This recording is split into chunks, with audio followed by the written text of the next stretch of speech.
أحمد وحبيبنا إدروس جدي هاشم وإدروس وإلى حبيبنا علي بن سالم مدهد وأصولهم وفروهم وإلى حبيبنا البركة عبد الرحمن بن عبد الله حبشي وأولاده وبناته وأزواجه وأصولهم وفروهم جميع عباد الله الصالحين خصوصا والدينا والديكم خاصة جميع المسلمين عامة بأن الله يتغشى بالرحمة والمغفرة ويدعو علينا من بركاتهم وأسرارهم ونفحاتهم في الدين الدنيا الآخرة على هذه النية وكل انتصار لها وإلى حد النبي محمد صلى الله عليه وسلم بسر الفاتحة.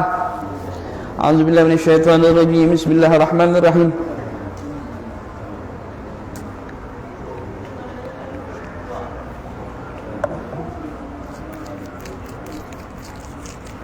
Waladhdallin. Amin. Bismillah walhamdulillah wassalatu wassalamu ala sayyidina Rasulillah wa ala alihi washabbihi wa man wala. Subhanaka la ilma lana illa ma 'allamtana innaka antal alimul hakim. Rabbi shrah li sadri wa yassir li amri wa hlul 'uqdatam min lisani yafqahu qawli. Amma ba'd. Alhamdulillah, segala puji bagi Allah Subhanahu wa taala yang mana memberikan kita kesehatan, memberikan kita waktu luang untuk menghadiri majlis ta'lim, untuk melaksanakan perintahnya Allah Subhanahu wa taala, melaksanakan daripada syariatnya Nabi Muhammad sallallahu alaihi wasallam. Mudah-mudahan insyaallah yang hadir Allah taala berikan taufik hidayah, Allah taala panjangkan umur dalam sihat wal afiah, Allah taala kasih kekuatan untuk taat kepada Allah taala, dikasih ilmu yang barakah, ilmu yang mengarahkan kita kepada Allah taala, menjauhkan kita kepada maksiat, ilmu yang di dalamnya ada khauf, rasa takut kepada Allah. Dan mudah-mudahan ilmu yang membawa kita dari dunia sampai ke syurganya Allah Ta'ala. Dan tidak lupa juga salawat dan salam senantiasa kita curahkan kepada junjungan agung kita besar Muhammad sallallahu alaihi wasallam, berkhusus kepada keluarganya, sahabatnya dan semua umatnya hingga akhir zaman. Sekarang ini kita berada di bulan Safar. Iya. Akhir daripada bulan Safar. Akhir-akhir ini. Rebu terakhir di bulan Safar. Rebu terakhir bulan Safar ini dikatakan Imam Haddad itu Allah Ta'ala turunkan 360 balak. Jadi di bulan Safar ini termasuklah di Hadramut sana ada kebiasaan. Apa kebiasaan itu? Jalan-jalan, makan, jalan, husnuzan sama Allah Ta'ala. Tapi katanya kalau misalnya balak turun di situ kita tak katik keluar dari rumah-rumah kita. Dulu kan macam itu. Akhir Rebu itu makan di kebun ini. Itu adat dari Hadramut sana, dari Tarim. Kita macam mana? Ya, kalau kita ada waktu, kalau tidak ya kita ke pasar. Tapi lebih afdalnya macam mana? Pada itu banyak-banyak berdoa, banyak-banyak sedekah. Karena dua hal ini yang bisa merubah takdirnya Allah Subhanahu wa taala. Kata Nabi Muhammad, kalau pengen nak merubah takdirnya Allah taala dengan dua hal, sedekah dan doa. Jadi ada takdir yang bisa dirubah. Tadi balak musibah, kita berlindung kepada Allah Ta'ala, mudah-mudahan dijauhkan balak musibah. Ya, kerana itu akhir bulan Safar. Dan tak lama lagi masuk bulan Maulid, bulan yang sangat mulia, bulan kelahiran Nabi Muhammad. Makanya kita siap-siap masuk bulan Maulid ini dengan apa? Dengan senang gembira. Kenapa? Kerana di dalam Maulid itu rahmatnya Allah Ta'ala luar biasa. Allah Ta'ala ngomong, wa ma arsalnaka illa rahmatan lil alamin. Tidaklah aku utus engkau wahai kekasihku Muhammad supaya menjadi rahmatnya alam. Kapan turun rahmat itu? Ketika Nabi dilahirkan. Makanya kita ini harus, bagaimana harus tadi menyiapkan diri kita, menambah rasa cinta kita sama Nabi Muhammad. Macam mana? Perbanyak salawat. Kerana dengan salawat ini luar biasa. Kullu syai'. Salawat itu bagaikan kunci. Apa dengan salawat masuk? Banyak cerita. Jadi ada cerita sikap dalam kitabnya An-Nabhani, Syekh Yusuf bin Ismail An-Nabhani. Ini luar biasa, digelari Sahibul Muhibbin, sangat-sangat cinta sama Nabi. An-Nabhani ni, Syekh Nabhani ni, sampai Syekh Nabhani ni kalau pengen nak tengok Nabi tu langsung baca. Dia tengok, dia berdoa sama. Dia amalannya banyak. Jadi kalau kita pengen nak melihat Nabi Muhammad, mimpi jauhkan diri kita dari maksiat dan perbanyak maca salawat. Paling tidak 1000 kali sehari tu. Jadi Syekh Yusuf Nabhani ni kalau pengen tengok Nabi tu langsung. Ini magam yang luar biasa. Kalau sudah ketemu langsung sama Nabi tu, apalagi bertanya, apalagi luar biasa. Ini magam-magam yang sangat luar biasa, dan kita sadahnya kita banyak yang macam itu. Termasuk di kampung kita, Abah Sidah, Nabi datang ke rumahnya. Sampai diceritakan sendalnya aduh, ini luar biasa, magam yang sangat luar biasa. Kampung kita luar biasa berkah. Kenapa? Nabi hadir. Kan diceritakan. Anda dapat ceritanya dari Ali bin Salim. Jadi kata Ali bin Salim itu hadir betul. Sampai sendalnya sama malaikat Jibril. Sendal Nabi itu ada depan. Kita dulu katanya orang kampung tak tahu. Orang luar-luar yang tahu. Ada ma'ruf ceritanya. Anda dengar juga itu cerita dari anak punya guru. Dapat dari mana? Dari Habib Umar bin Ahmad bin Syahab katanya cerita. Baba Sidah. Luar biasa. Perempuan. Kalau laki-laki, ya. Makanya Habib Ali Sahibul Maulid ngomong dalam ininya, kadang-kadang katanya rambut yang terurai, rambut yang panjang itu lebih mulia dari yang berjenggot. Maksudnya kadang-kadang ada betina lebih hebat dari lanang. Kalau di Hadramut ada sikap zamannya Imam Segap. Siapa? Adawiyah. Itu kalau nak ketemu sama Nabi itu luar biasa, langsung dia. Kalau ada orang nanya sama dia, jawab, kedak baca, kaget katanya. Ana minta waktu. Nanya langsung sama dia Nabi. Jadi seluruh wali itu dilewatinya oleh Adawiyah. Kecuali Imam Segap, kecuali Habib Abdurrahman bin Muhammad As-Segap, makanya dapat gelar As-Segap paling tinggi. Katanya setiap itu kata Adawiyah itu ada hallnya di Masileh kalau salah. Itu setiap magam-magam itu ana lewat igala katanya. Kecuali Abdurrahman As-Segap. Kalau ana nyingok pucuk, aduh. Ana naik lagi nyingok lagi ada. Yang lain ana lewat igala katanya. Makanya Habib Abdurrahman luar biasa, lebih dari ini. Nah, banyak yang macam itu. Nah, kita macam mana? Tanya, kita macam mana? Kita minta sikap ibadah kepada Allah Ta'ala. Ya Rabb, jangan kau cabut ruhnya kami, kecuali kami nyingok Nabi di dunia, walaupun dalam sekedar mimpi. Amalkan salawat, perbanyak macam salawat. Luar biasa. Kerana dengan salawat itu Allah Ta'ala akan angkat bala. Dengan salawat Allah Ta'ala ampuni dosa, baik orang hidup atau sudah mati. Yang mati, yang sudah maksiat, termaktub dia ini minas sagiyun, dari wong yang celaka. Tapi dengan salawat bisa jadi sa'idun, bisa jadi beruntung. Jadi cerita Syekh Nabhani tadi, Syekh Nabhani cerita kemana-mana. Jadi diceritakan ada orang datang kepada Imam Hasan al-Basri. Perempuan datang. Ini pernah dulu anda cerita ke? Nah ini amalannya. Jadi mungkin dulu anda cerita ke, tidak nyebutkan amalannya. Ini anda dapat amalannya. Jadi datanglah ibu ini kepada saya, kepada Al-Imam Hasan al-Basri. Hasan al-Basri ini Abdul Tabi'in. Zaman tabi'in paling Abdul Tabi'in. Ulama hilaf. Siapa Abdul Tabi'in? Ada yang ngomong Uwais Al-Qarni. Kan Uwais hidup zaman Nabi, tapi tidak ketemu sama Nabi. Tabi'in, dia ketemu dengan sahabat. Kalau Hasan al-Basri hidupnya zaman tabi'in, tidak hidup zaman Nabi. Tapi ulama hilaf, ada yang ngomong Uwais Al-Qarni, ada yang ngomong Imam Hasan al-Basri. Jadi singkat cerita, datanglah perempuan ke Imam Hasan al-Basri, nanya, "Ya Imam, anak ini punya anak betino, meninggal sudah. Anak kangen." Jadi anak kangen, anak ini rindu sama anak-anak ni. Kira-kira macam mana pasal ada anak ini ketemu sama anak-anak ni? Maksudnya ketemu dalam mimpi. Terus diminta sama Imam Hasan al-Basri. Akhirnya kata Imam Hasan al-Basri, ya boleh, sudah. Kau amalkan amalan. Apa itu amalan? Sesudah ba'dal isya, kau solat sunnah 4 rakaat. Nak tidur. Pas nak tidur, kau solat sunnah 4 rakaat. Rakaat pertama baca Fatihah, sama baca Alhaakumut Takasur. Ya, Alhaakumut Takasur. Kalau tak salah nak ngapa ragu ni? Ya, Alhaakumut Takasur. Ini dicerita ini disebutkan di dalam kitabnya Syekh Yusuf An-Nabhani, Fadailus Salawat ala Sayyidi Sadat. Yo, tebal kitabnya. Salawat galau. Nah, ada cerita-cerita di situ keutamaan salawat, termasuk cerita ini. Katanya kalau asal baca Alhaakumut Takasur. Jadi setiap rakaat itu baca Fatihah, baca Alhaakumut Takasur. Terus sampai 4 rakaat. Salam, selesai salam langsung tidur. Balik kanan. Tidur, baca salawat. Tak boleh berhenti sampai tidurlah. Bacalah salawat terus. Akhirnya diamalkan sama ini perempuan, sama ini ibu. Amalkan.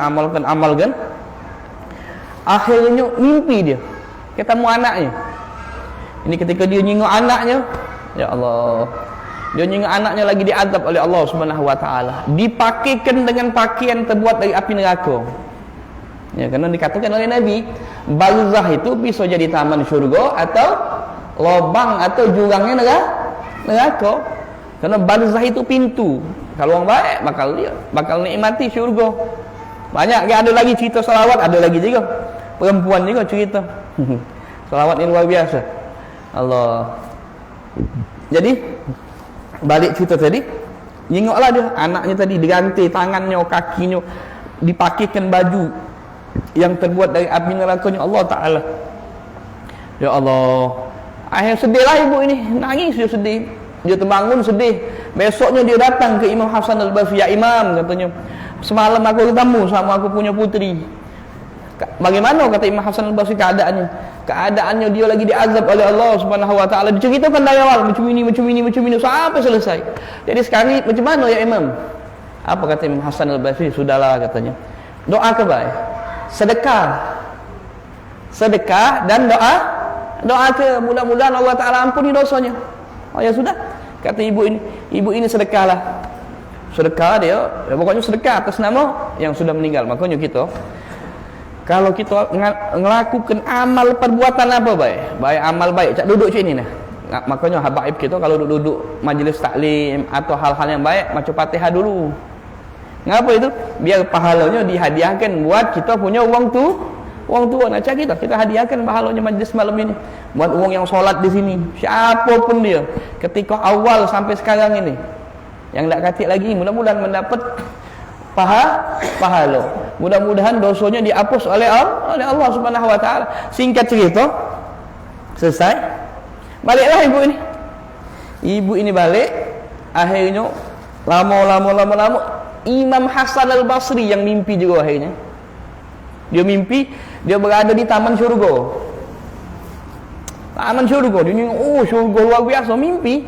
Ya Allah. Kita ni kadang-kadang ada orang tidak terfikir macam mana nikmatnya syurga, macam mana dia usaha untuk mendapat arus. Macam itulah katik perubahan. Iya, sebenarnya kita ni harus ada target. Bertambah umur kita mesti ada perubahan. Perubahan untuk persiapan. Ya Allah, persiapan di barzah. Iya, ba'dal maut ini ada kitab Al-Ahya ba'dal maut. Dari dunia ni ada kehidupan lagi. Mati itu cuma jalan wasilah. Sama cak ringgo-ringgo tu nah. Ringgo-ringgo itu nyampaikan kita dari rumah ke barzah yang Nagus Bidak misal. Allah la ilaha illallah Muhammadur Rasulullah. Mudah-mudahan Allah Taala panjangkan umur kita dalam sihat wal afiah. Kalaupun ini mudah-mudahan husnul khatimah indal maut, ya Rabb, husnul khatimah indal maut. Kata Habib Ahmad bin Hasan al-Attas mentafsirkan ayat wa'bud rabbaka hatta ya'tiyakal yakin. Sembahlah Allah sampai engkau menemui kematian. Apa kata Habib Ahmad bin Hasan al-Attas? Al-yakin husnul khatimah indal maut. Orang mati ya loh, tapi yang husnul khatimah tidak seluruhnya. Mudah-mudahan kita husnul khatimah indal maut. Singkat cerita sudah masuklah ke syurga, tengok di taman syurga. Wah, luar biasa. Lewatlah dia. Ketika dia lewat, ada betina duduk di kasur. Di kasur yang terbuat di syurga, kasur. Oh, duduk di kasur dengan pakaian luar biasa, dipenuhi dengan cahaya, dengan kemuliaan, dengan keindahan yang tidak ada di dunia. Syurga. Wala ainan ra'at. Tidak ada pernah terjengok. Akhir singkat cerita, lewatlah Imam Hasan al-Basri, tengok betina tadi lewat, heran. Ya Allah, ini luar biasa dunia syurga ini. Lewat depan betina itu, dia tegaunya oleh betina itu. Apa kata betina itu? Ya Imam, tidak kenal apa kau sama aku. Maksudnya ngapa tak negor lewat sana? Tak kenal apa kau sama aku. Akhirnya dijawabnya oleh Imam Hasan al-Basri, iya aku tak kenal sama kau. Oh, tak kenal. Aku ni anak ibu yang dulu datang sama kau nah. Yang datang sama kau, yang minta amalan supaya dia pacak tengok keadaan aku. Kata Imam Hasan al-Basri, tapi lain ceritanya aja. Kalau ibu kau bercerita katanya bahawa kau itu diazab oleh Allah Subhanahu wa taala. Macam ini. Tapi yang aku jengok berbeda. Malah kau dapat nikmat yang luar biasa. Apa kata betina ni? Oh, itu ada ceritanya aja. Benar katanya. Dulu kami ni diazab oleh Allah Subhanahu wa taala. Jadi satu hari katanya ada wong soleh lewat di pemakaman tempat kami dikuburkan. Itu ketika itu ada 700,000 wong yang diazab oleh Allah Subhanahu wa taala. Bukan sikok, bukan duo. 700,000 wong diazab oleh Allah Subhanahu wa taala. Akhirnya ada wong soleh lewat di situ. Maculah sikok salawat. Allahumma sholli ala, tapi tak disebutkan di situ salawatnya apa, tapi baca sikok salawat. Ketika membaca sikok salawat tadi, salawat itu dihadiahkan buat wong yang meninggal. Siapapun pemakamannya, selagi dia muslim, jangan lupa baca Fatihah. Iya. Jadi singkat cerita, gara-gara sikok salawat tadi, iya, Allah Ta'ala ampuni. Salawat tadi diterima oleh Allah Ta'ala, dan Allah turunkan rahmat. Kan Allah kan ni, innallaha malaikatahu yusalluna 'alan nabi ya ayyuhalladzina amanu sallu. Allah salawat sama Nabi Muhammad, yaitu dengan rahmat. Salawatnya Allah itu rahmat. Makanya kata Nabi Muhammad, man shalla alayya salatan wahidah sallallahu biha alaihi asyra. Allah salawat sama wong yang salawat kepadaku 10 kali 10 rahmatnya Allah Ta'ala. Kata Imam Haddad radhiyallahu an, barang siapa yang dapat sekali biar rahmatnya Allah Ta'ala lebih dari cukup. Sekali ini sikok salawat 10 kali. Nah, kita berusaha macam mana caranya salawat kita diterima oleh Allah Subhanahu wa taala. Seperti wong soleh ini, ketika salawat tadi diterima, 700,000 wong di situ diampuni oleh Allah Taala. Nah, termasuk aku, kata perempuan itu. Nah, sekarang ini katanya aku duduk di sini, nikmat ini dengan keberkahan satu solawat. Luar biasa ni. Satu solawat. Nah, macam mana kalau kita dewek maca solawat tadi? Ini wong lain maca untuk wong lain. Nah, macam mana kalau kita dewek maca solawat tadi? Bukan sekali, 100, 300, 700 atau 1000 kali. Buat kita dewek setiap hari. Mustahil kita tidak mendapat syafaat Nabi Muhammad. Mustahil kita tidak mendapat rahmatnya Allah Ta'ala. Mustahil kita tidak mendapat ampunan dari Allah Subhanahu wa Ta'ala. Nah, maka luar biasa. Jadi bulan Maulid ini, nak masuk bulan Maulid ini, perbanyaklah membaca salawat. Kalau di hari-hari biasa kita baca 300, bulan Maulid baca 1000 kali. Ini ya, paksa kan. Habis subuh baca 500.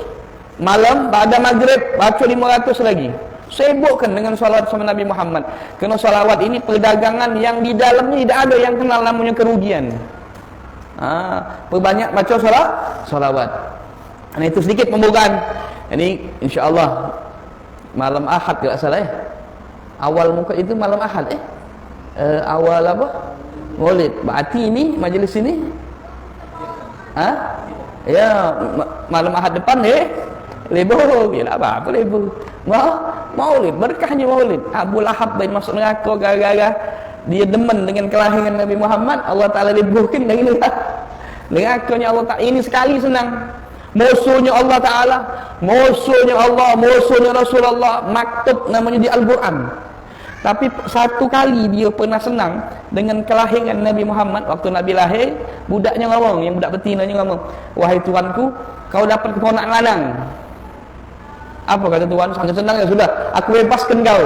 Nah, gara-gara itu, setiap Senin itu dikeluarkan dari neraka, ditaruh di depan pintunya syurga. Habis itu di tangannya keluar cairan, minuman yang lemak ni. Ini dimut jempol. Cak budak kecil ni. No, ngapa ini? Seminggu sekali lebur diadab oleh Allah Ta'ala. Ngapa ini?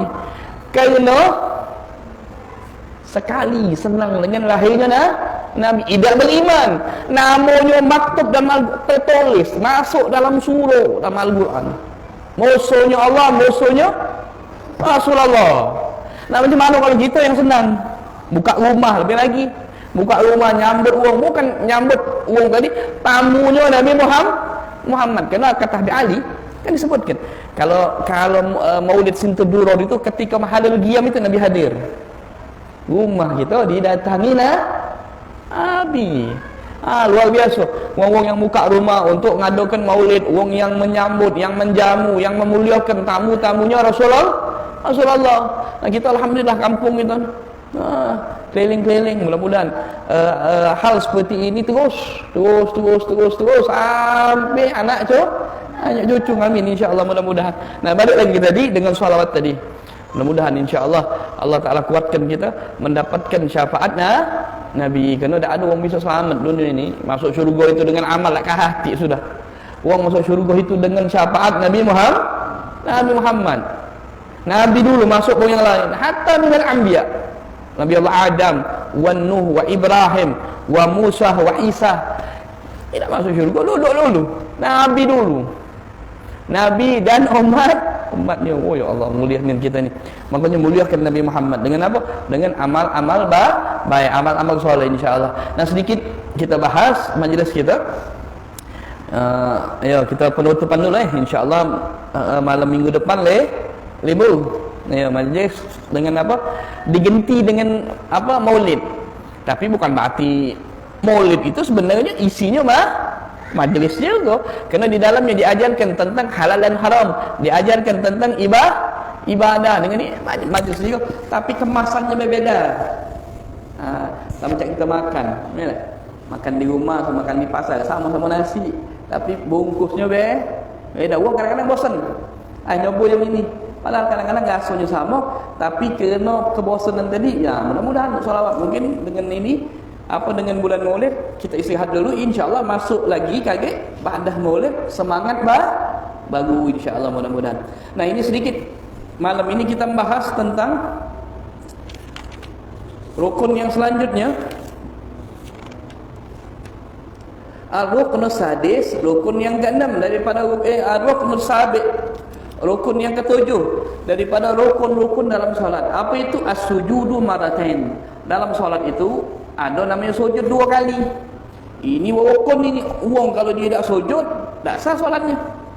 Atau lupa. Macam mana kalau ada orang lupa sujud sekali? Langsung tegak dia, lupa dia.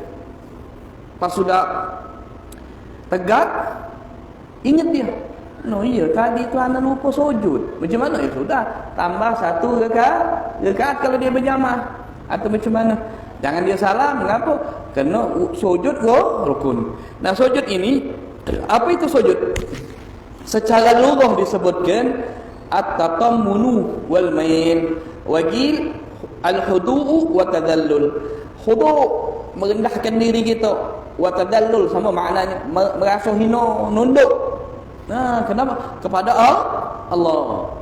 Makanya kalau sujud itu jangan sujud rasa ke. Sama cak kita orang Palembang ngirip cukup. Ngasuk sedap ni.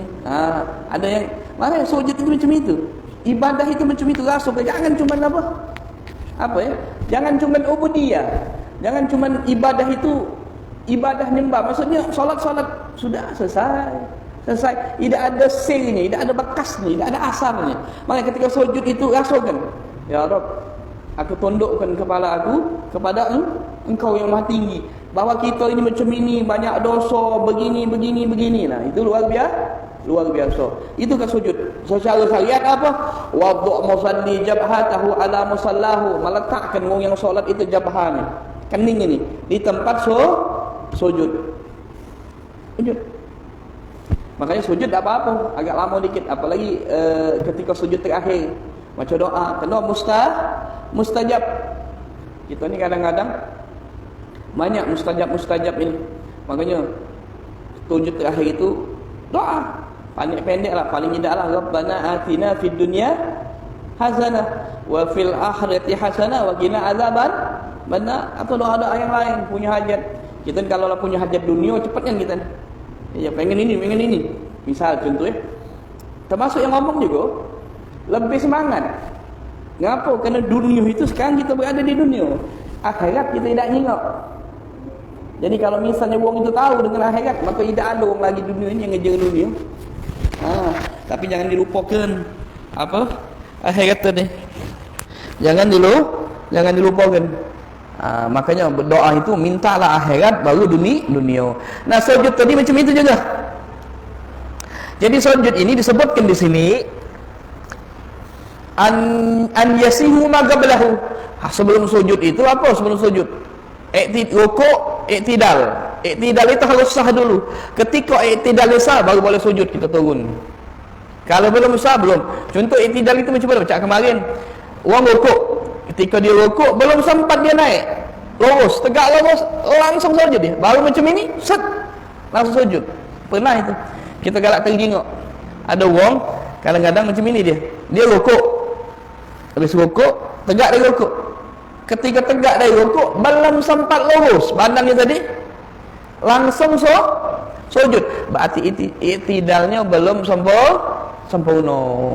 I'tidalnya belum sempurna, maka tidak sah dia. Tidak sah. Syaratnya daripada sujud ini harus i'tidal, harus sah dulu. Harus sah. Habis selanjutnya alla yaksida bihi ghairuh. Hendaklah dia tidak berniat selain daripada sujud. Contoh macam mana? Contoh macam ini. Kita galak solat, budak-budak kita, anak-anak kita, apalagi yang gejal. Kita lagi solat, dia tahu ni apa yang nak solat, nak rukuk mulai dia. Pas nak sujud, digentol je kita. Pas kita apa? Rukuk, naiknya. Kita takut nyampak budak tadi. Langsung kita tegak, langsung sujud. Hati-hati ni. Kadang-kadang niat kita sujud tadi biar dia tidak nyampak. Maksudnya biar dia tidak cepat-cepat kita sujud. Tak boleh. Harus niat kita sujud. Niat sujud. Walaupun kaget ada lagi niat, misalnya niat, biar dia tidak nyampak, dia tidak apa. Tapi itu tadi harus niat sujud. Tak boleh niat apa selain daripada sujud. Sujud sudah niat sujud. Jangan kena turun tadi kerana ada yang di belakang. Ini galak ini kejadian. Budak-budak walat kita di rumah yang kecil-kecil galak ni. Kalau lah solat itu bukan dia dulu kita juga macam itu. Kesempatan ana ingat dulu tu umi ana. Jadi kalau solat itu itulah ini apa main masih kecil. Ya Allah yarham.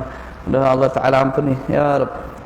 Kita punya orang tua, mudah-mudahan Allah Taala senangkan di barzahnya Allah Taala berkat kita duduk di sini.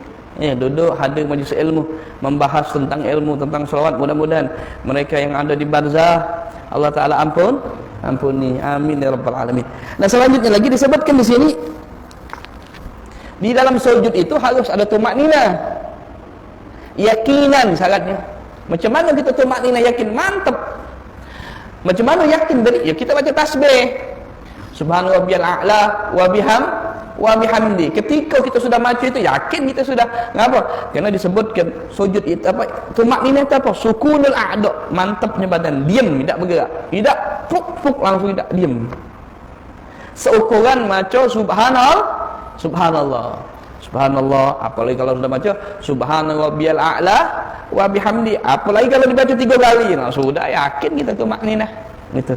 Dan selanjutnya sujud ini an yasjuda ala sab'atil a'dha. Sujud ini ada anggotanya. Syarat anggota sujud ini ada 7. Yang pertama apa? Jabha. Ini nah. Kening ini halus menempel di tempat sujud dan ditekankan. Ada syarat selanjutnya ditekankan. Kalau ada kapas itu tertekan. Bukan nempel tapi ditekankan. Macam mana tahu itu ditekankan? Tangan ini ketika sujud ni rasa badan yang ke bawah ini tumpuannya ada di 2 tangan kita ni lah, rasa berat. Ada orang sujud tu tangan ni tak berat. Macam mana tak berat? Dia sujud nempel ni langsung. Jangan. Ini kan, dan ini luar biasa, hebatnya luar biasa sujud ini. Diperiksa menurut ilmu kedokteran. Kalau ibadah, syariat tak usah dibahas tentang ibadah. Dalam ilmu kedokteran, ini apa gunanya sujud itu? Ketika kita nunduk itu, otomatis kepala kita lebih rendah dari jantung kita. Itu seluruh darah, oksigen bakal turun ke sini lah, ke kepala kita, turun. Itulah melancarkan peredaran darah kita ke dalam otak kita. Wong itu bakal lebih rileks. Wong yang selalu tidur, misalnya ada wong yang kena penyakit, wong tu ada penyakit, wong yang tidak susah, yang susah tidur, sampai makan Obat tidur banyak macam itu. Apa namanya tu, ada penyakit apa itu? Insomnia. Ya. Yang saya tidur, tidur kena nak tidur dia. Pegang ini. Macam mana? Sujud. Iya, secara zahirnya sujud. Secara batinnya apa?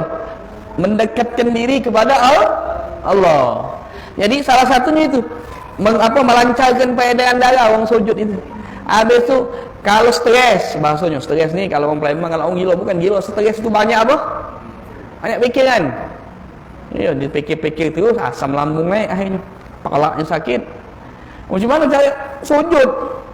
Dengan sujud tadi, seluruhnya bakal rileks. Agak lama sedikit sujud. Apa lagi kalau dibarengi dengan doa. Ada masalah berdoa, minta sama Allah Taala ketika sujud. Itu banyak keutamaannya, melancarkan darah, mengurangi stres, gampang kalau orang susah tidur, gampang banyak ni kan. Kalau untuk ibu hamil itu, orang betina itu, dengan banyak sujud itu, posisi bayi itu bakal sempurna. Apa ya, dalam ilmu dokter itu, kalau ada orang posisi bayinya itu tidak namanya, nyungsang. Iya, nyungsang. Kan bayi itu kepala di bawah, ini. Ada yang ini di bawah kepala. Kalau anda ni pantat di bawah, kepala terakhir. Nyungsang yang sungsang apa? Sungsang nama. Iya. Nah, macam mana itu caranya? Dokter ngomong, kalau misalnya posisi bayi itu tidak pas, sujud lama-lama. Kaget dia menari dia. Oh, ini subhanallah ni. Mak mana kita mikir sujud itu pacak ngubah apa? Iya. Maksudnya macam mana kita bisa tasawurnya itu? Sujud pacak ngubah ini. Banyak kan? Kalau kita buka dalam ilmu kesehatan itu, sekali sujud itu fadilahnya luar biasa. Banyaknya. Ini untuk kesehatan badan kita. Makanya sujud itu rasakan. Jangan cuman ini benar. Sujudnya tempel ke kepala kita, sujud rasakan. Ya Allah, sekarang ini aku letakkan kepala aku, gitu kan manusia ni, kepalanya luar biasa. Kita letakkan sujud kepada Allah. Kerana wong yang paling dekat, hamba yang paling dekat kepada Tuhannya kapan? Waktu sujud. Rasakan kita ni hina, minta pertolongan sama Allah, minta rahmat, minta ampunan. Nah itu. Nah, selanjutnya lagi harus terbuka ini, jabha ini, kening ini. Tidak boleh tertutup. Kalau tertutup boleh tidak sah. Tapi tidak mesti galau-galau. Tidak wajib galau-galau. Seluruh ini nempel tidak. Pokoknya sebagian deh di kening ini harus nempel tempat sujud. Syarat yang paling penting ini. Ya. Yang kedua, wal butunul yadain. Apa itu butun? Butun itu ini nah. Kalau dalam bahasa Arab, butun itu button, perut. Tapi maknanya apa? Makna al-butun, yakni al-butunul yadain, tangan bagian dalam ini nah. Ini butun ini namanya. Kalau kelihatan. Nah, ini nah. Jadi macam mana orang tadi sujud harus nempelkan ini tempat sujud. Nempel. Kalau macam ini, orang sujud macam ini. Ini tak kena. Macam mana nempel kan? Macam ini. Tidak mesti macam ini dah. Tidak mesti macam ini juga. Ya. Ada masuk bab tentang kesunahan solat. Sunnah itu intinya harus nempel ni. Apa namanya? Al-butunul asabi'. Ini nah butun asabi' lah. Jari tangan bagian dalam. Ini bagian dalam ini bagian luar. Sini. Nah. Dalam ini luar. Sini. Nah, butun. Habis itu selanjutnya lagi wal rukbateh. Apa rukbah ini? Apa namanya? Rukbah ni jengku. Ya, jadi tangan dulu baru jengku. Bukan jengku dulu baru tangan. Ada hadis maklub. Dalam mustalatul hadis itu ada namanya hadis contoh, hadis maklub. Maklub ni hadis yang terbalik. Ada dua sanad. Ada yang nyatakan ada riwayat pertama macam mana cara sujud. Nabi sujud itu tangan dulu baru ini baru jengku. Ada riwayat lain ngomong tidak, jengku dulu baru tangan. Maklub itu terbalik. Kata tidak mengisyarahkan pecah onto. Onto itu kalau duduk macam mana? Onto kalau duduk belakang dulu, baru depan. Jadi jengku dulu baru tangan. Kita tidak, kalau sujud macam mana? Tangan dulu turunnya. Tangan dulu, jengku, baru jabha. Jadi hadis macam itu. Tapi kalau ada orang yang jengku tangan dulu baru jengku, boleh tak? Boleh, baik. Biasanya yang siban sakit pinggang yang tak kuat dia. Yalah sebe. Kalau kita masih muda ni jangan. Ya kecuali darurat. Sakit dia kan? Tangan tu tak apa-apa sudah. Kalau kita yang masih kuat jangan. Jengku dulu. Turunkan jengku dulu baru tangan. Jengku dulu baru tangan. Habis tu wal butun tangan dulu salah. Rasulullah tangan dulu ini dulu. Ya, jengku dulu baru tangan. Wal butun asabi' rijlain. Syarat yang selanjutnya jari kaki bagian dalam juga. Misalnya ini kaki, nah inilah. Harus nyentuh tempat sujud. Macam mana caranya? Macam ini dia dah. Nah. Tapi tak mesti lima-limanya misalnya ini ibu jari kita ini paling besar kan? Macam ini mewakili ini sudah cukup. Tidak mesti lima-limanya. Salah sikapnya sudah cukup. Wong kan kadang-kadang baca ada sampai 2, bertiga Ada kadang-kadang ininya ketika sujud. Jadi kita sujud tu sentuhkan al-butunul asabi' rijlain ini butun. Bagian dalam jari kaki. Bukan macam ini. Kalau ini tak nyentuhin, ngantung dia. Misalnya contoh macam ini, ngantung ini. Harus macam ini. Harus tekan sedikit. Atau macam ini jangan. Salah juga cik. Ini. Ada orang macam ini, ada ngantung. Benda itu macam ini. Ada. Wa hadza qaul mu'tamad. Selanjutnya lagi walladzina yajibu juz'un min kulli wahidin minha. Walladzi yajibu juz'un, di setiap yang kita sebutkan tadi itu wajib galau, tapi tak galau-galaunya sebagian misal kaki tadi cukuplah. Kalau tak pacak 5 jari, jari kaki 5-5 tak pacak, tak katik mungkin ni orang pacak 5-5 mungkin sedikit. Sikok 2 cukup. Kening ini pas nempel tidak mesti galau-galaunya. Kalau galau-galaunya saya pakai miring-miring kita. Nak ngenuhnya. Maaf ini kan macam-macam. Tak katik orang kening itu petak. Kalau orang kening itu misalnya jari itu petak nempel kan ini Allah Ta'ala tu macam ni kan. Ada film kartun budak-budak tu apa dia? Ada kalau itu nempel tak mungkin. Kita tidak. Makanya subhanallah syariat itu tidak harus galau-galau. Kalau galau-galau repot. Begini kening kita. Ngesek ginian. Akhirnya hitam galau di sini. Wong kasratus sujud itu apa? Bukan kasratus sujud itu tanda di sini lah. Wong itu kalau dijingok lemak kayaknya. Ngingatkan kepada Allah. Wong banyak sujud macam itu. Jadi kalau dijingok ada yang mahabbah. Kalau dijingok senang, hati kita demen, nak marah ni. Ada macam itu. Ada lagi sikap lagi. Wong kasratus sujud itu tak berani kita nak marahinya. Ngapa? Haibahnya keluar. Ada macam itu, macam-macam. Haibah. Kalau Nabi dua-duanya, haibah sama mahabbah. Nabi itu, sahabat itu cinta sama Nabi, tapi tak berani tengok Nabi. Nondok kan? Nah, yang meriwayatkan macam mana Nabi itu macam ini, mukanya macam ini. Sahabat-sahabat yang kecil, waktu masih kecil, yang tua-tua tak berani nondok kalau. Kenapa? Haibahnya luar biasa Nabi itu, tapi tidak berani. Jadi mahabbah sama haibah. Allahumma shalli ala sayyidina Muhammad wa ala sayyidina Muhammad. Pengennya ni mana mukanya Nabi Muhammad. Mudah-mudahan kita baca tengok daripada zatnya atau bentuknya Nabi Muhammad sallallahu alaihi wasallam. Nah, selanjutnya lagi antakuna jabhatu maksyufatan. Hendaklah jabhah ini maksufah, terbuka. Tidak boleh tertutup macam ini lah. Ini lah. Ini tertutup namanya. Orang galak maki kopiah. Maki kopiah galak macam ini. Ini ketika sujud tidak ada hendak terbuka. Tidak sah. Makanya anak dulu ingat kecil-kecil dulu. Ayo solat, kopiah naik ke sini. naikkan cek ini. Dulu ya, kecil-kecil dulu. Masuklah di sini. Asal salat, naikkan kopiah. Cek ini. Naikkan ni salat. Ngapa? Biar ini kena tempat sujud. Tapi kalau macam ini, cak mana Ustaz? Cek ini. Misalnya, tak apa-apa cek ini. Intinya ini kena nanti. Walaupun tidak seluruhnya. Sebab yang wajib itu sebagian. Dan lebih lagi, macam mana kalau hidung? Sunnah. Sesunnah kita macam mana? Ketika kita sujud, hidung ini menyentuh tempat sujud. Sunnah.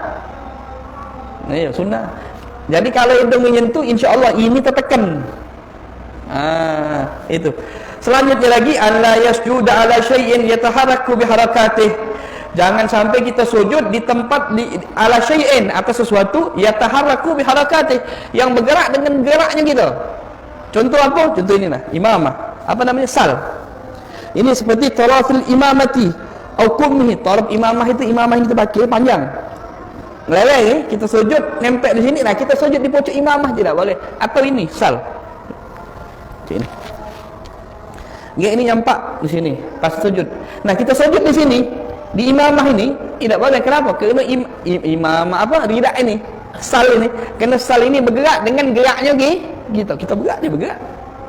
Macam mana kalau ini tidak bergerak? Atau bil kummi. Kum ini nah, kum. Kita tak kalau kum ini lebar-lebar dia. Makanya Abu Hurairah galak masuk ke musim dingin, galak masuk ke kucing di sini. Biar kucing hangat. Kerana kum ini besar. Apa bahasa kita ni apa? Tangan baju apa? Lengan baju Nah, misalnya ada besar macam ini. Sujud di sini tidak sah. Tapi kita jarang tak katik kita. Tidak katik. Kadang-kadang galak inilah nah, galak. Kalau solat, makanya sunnah kalau kita solat pakai sunnah. Taruh sunnah. Salap kita biasanya kebanyakan kalau dia solat sal ini dibuat tempat taruh. Nah, kalau ditaruh di bawah tidak apa-apa.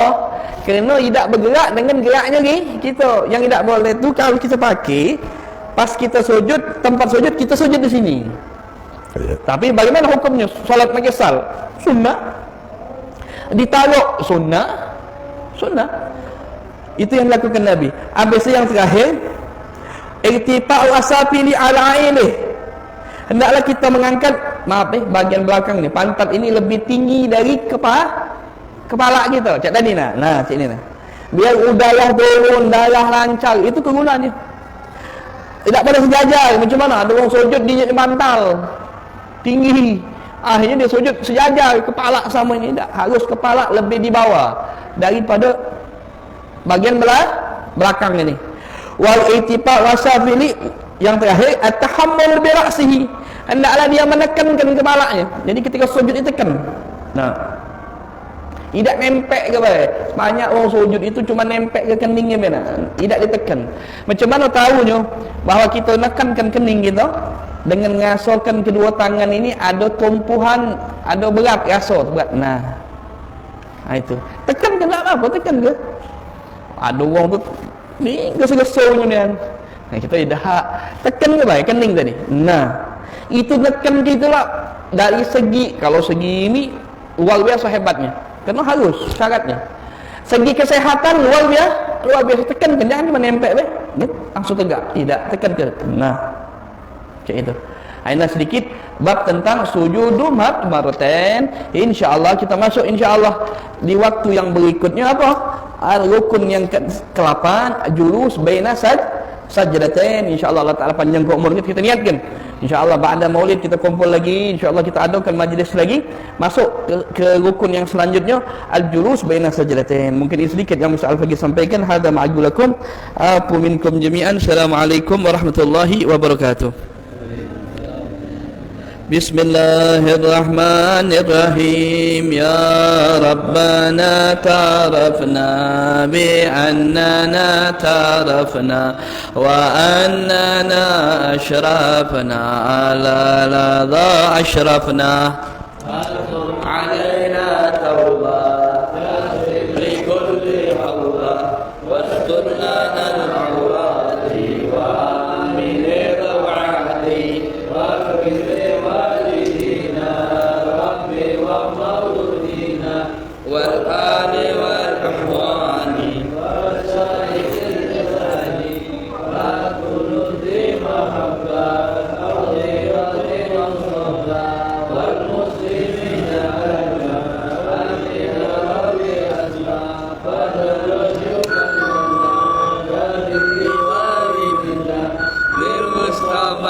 rasul